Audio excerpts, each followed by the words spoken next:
In the coming weeks, the parties will bombard you with promises. To help you sort it all out, we have the CBC News Vote Compass. It's an online tool, and when the Nationals' Paul Hunter gave a demonstration to some random voters, there were a lot of surprises. Ever get the feeling you're inundated with politicians telling you what you're supposed to think about whatever issue, with their slogans and their logos and their commercials, and yes, with their news clips, telling you what's good and what's bad, what's right and what's wrong, who's right and who's left? Well, if you're as overwhelmed by all of that as I often am, have we got something for you? It's called Vote Compass, an online survey anyone can do that could change the way you see yourself politically and how political parties see you. 30 questions, 10 minutes. It's as easy as that. So we took it for a test drive here in Brampton, Ontario. And though as of now you can do this at home, we set up shop on Main Street. But first, we asked our volunteers to tell us where they think they stand politically. Then they'll take the test. Elizabeth May. Interesting. And as you might guess, we got as many opinions as there were party leaders. And point the arrow where you think it should go. Yeah, I think with Harper only I'll go. Stephen Harper. Yeah. Okay. Now we're going to put that to the test. The test was to find out if voters really know where they fit on the political landscape. Are you ready? I'm ready. A set of carefully crafted questions designed to cut through political rhetoric and focus on issues. All Canadian troops should be pulled out of Afghanistan immediately. Disagree. Strongly? Strongly. Each answer clicked is anonymously measured against party positions, so voters can truly see which party best suits them. And when you add up all the clicks by everyone who takes the survey, the thinking is that politicians will have to take note of what voters say. After all, CBC News will be reporting the survey results throughout the campaign. We need to reconcile the codes with the party.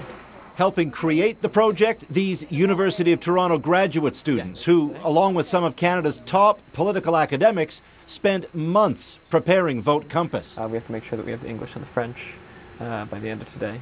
Based on a hugely popular program created in the Netherlands and used across Europe, the team adapted it for Canada. I think the more opportunities that are available to Canadians to have their say in politics, the better. Cliff Vanderlinden says the goal is to spark debate throughout the campaign and engage Canadians like never before. People might be surprised at where they end up. So people might take the tool and then they've voted a certain way all their lives, and then suddenly they answer these questions truthfully and honestly, and at the end of the day, maybe they're closer to another party and they want to just read about that party or get a sense of those party positions. We're not telling people how to vote. There's no intention to do that here. We're just saying, think about it. There you are. Now you said the Green Party, Elizabeth May, was where your views are. Want proof? Remember this guy who was certain his views lined up with the Green Party? Is you're halfway between the Liberals and the Conservatives, generally speaking. Surprised? Yes. Isn't that interesting? It's going to make you think, this campaign, isn't it? Yes, it is. All right. And this man called himself a Liberal, but the survey showed he also leans Conservative. Who knew? I'll probably leave it there. And this woman who figured she was part Green, part New Democrat. Okay, here you are. And? Liberal? You're Liberal. You're closer to Liberals than you are to the Green, which is what you thought, exactly. Well, so what does she think of Vote Compass? Because I think it helps clarify where you are, and I think it's a difficult thing to think about for most people. You know, it's overwhelming, all the issues and everything, so I think this is a nice little tool. CBC is the first news organization in Canada to use Vote Compass. During the course of the campaign, it's hoping hundreds of thousands of voters will take part. This is a way for us as a broadcaster to showcase what people are thinking. Jennifer McGuire is editor-in-chief of CBC News.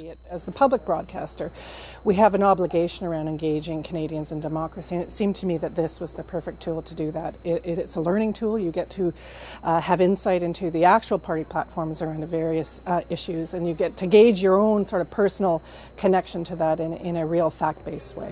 Now, the only question left for me, after all the years I spent covering politics on Parliament Hill, is where do I stand? And there's only one way to find out. 30 questions, 10 minutes. Paul Hunter, CBC News, Toronto. We unveiled the Vote Compass yesterday morning, and already an incredible 200,000 Canadians have gone online to give it a try. If you'd like to join in, we've made it quick and easy to find out where you stand. You'll find our exclusive election tool at cbcnews.ca/votecompass.